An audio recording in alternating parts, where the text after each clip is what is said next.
I'll never forget you, John, but I will be trying. Good riddance, smartass. Don't go. Come back. John, I'm being sarcastic. And just when I'm running for president. What a bummer.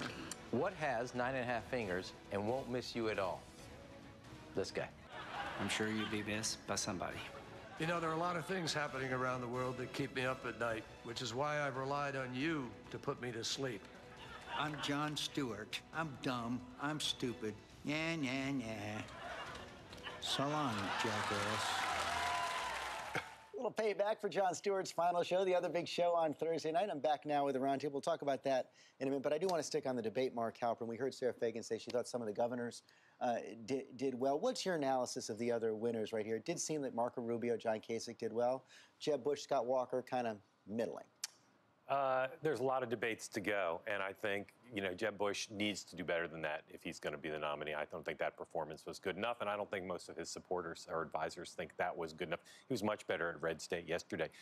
None of these guys, the guys on the 10-person debate, are rising so far to the occasion, but it is the summer. And I think all of them left there, I think, having learned that even the people who got the best reviews, I don't think are strong enough at this point to win a general election, but there's plenty of time. We did see Carly Fiorina, that undercard John Howman, do quite well in the first debate, but I want to take just a bit of issue with this idea that the summer debates, there's a lot of time. Of course, there's a lot of time left, but there's also no fact that the debates this time around do have the equivalent of like what the straw polls used to be, even an early primary. Well, and with the Republican Party having restricted the number of debates, having only one per month, there aren't that many big debates like this, full-scale primetime debates between now and when the first votes are cast in Iowa. So I think they all matter a lot, and obviously that audience the other night was enormous.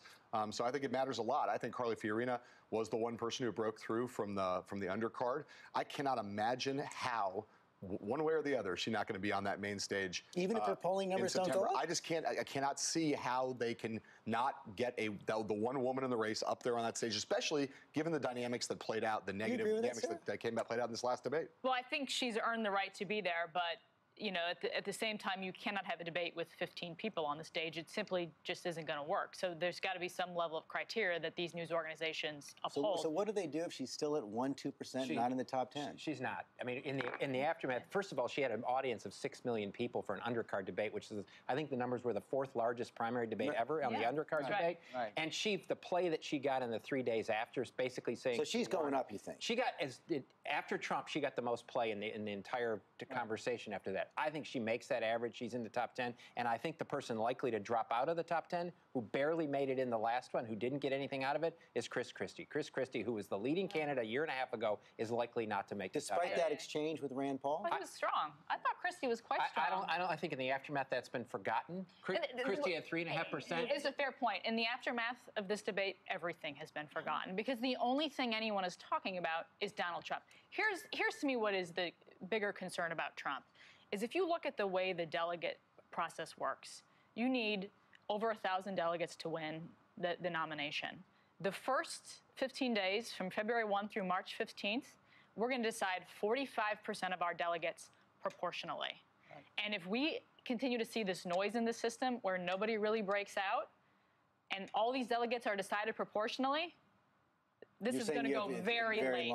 Very long fight. You need 1,320 delegates, I believe, and that's why Ted Cruz is on this bus tour from South Carolina to Texas. Most of those delegates will be chosen during the process on March 1st. He's got money, too. He has that's right. And that's why I'm not discounting Ted Cruz in terms of his organization, his ability to break through. Jeb Bush has money. Ted Cruz is strong. Cruz and Bush both have money, and they're the only two really focused on a 35-state strategy going forward. Money's not, okay, I'm going to speak a little heresy to all. Money is not going to matter in this race, right? I think as you go along in the primary process, momentum matters. And whoever gains momentum, even if they're getting outspent. What if Sarah's talking about, what if you have split winners? What if a Scott Walker wins Iowa, a Jeb Bush wins New Hampshire, Marco Rubio wins South Carolina? I think the longer this goes where you have a large candidate field, the more actually Donald Trump is helped in that process, the more other candidates are helped in that process, and the longer this goes. I agree with that. But I want to touch on one thing, which is we talk about all of this and how it's going to hurt the GOP and all that. If a Republican emerges from this process who is thoughtful, who is reasonable conservative, who is expansive in how they approach the country, that is going to give Hillary Clinton, if she's the nominee, a run for her money, because we don't talk a lot about her vulnerabilities. Here is somebody that is not liked by the country, that is distrusted by the country, and her current incumbent president has a disapproval rating. And Donna Brazil, let me bring that to you. But last night, Bernie Sanders, we saw him get spoken down in Seattle. Right after that event, 15,000 people in Seattle. There's a lot of energy. And he's gone to Portland, he's gone to Oakland, and Bernie Sanders is really hot. He's hot right now, hot in terms of the passion of the Democratic Party, the passion of independence. But I want to go back to what Matt said about Hillary Clinton. Her numbers, she suffered since announcing her race. But you know what? Look at her favorabilities and compare it to some of the Republicans who've had more airtime. I'm not concerned about Hillary Clinton right now because I know she has an opportunity to regain all of that momentum once we start our debate process in October. But the Republican Party right now, they're being pulled so far to the right, I don't even think they're going to come back to the center. 15 seconds. You cannot look at the enthusiasm for Bernie Sanders and not be worried if you're the Clinton campaign, and you can't look at her internal numbers, especially on honest and trustworthy. He could beat her in Iowa. He could beat her in New Hampshire, and then he can't beat her in the long haul. That is Katie bar the door if that happens. And you know what? That is all we have time for today. Thank you all. Thanks for sharing part of your Sunday with us. Check out World News Tonight. Come right back tomorrow for GMA.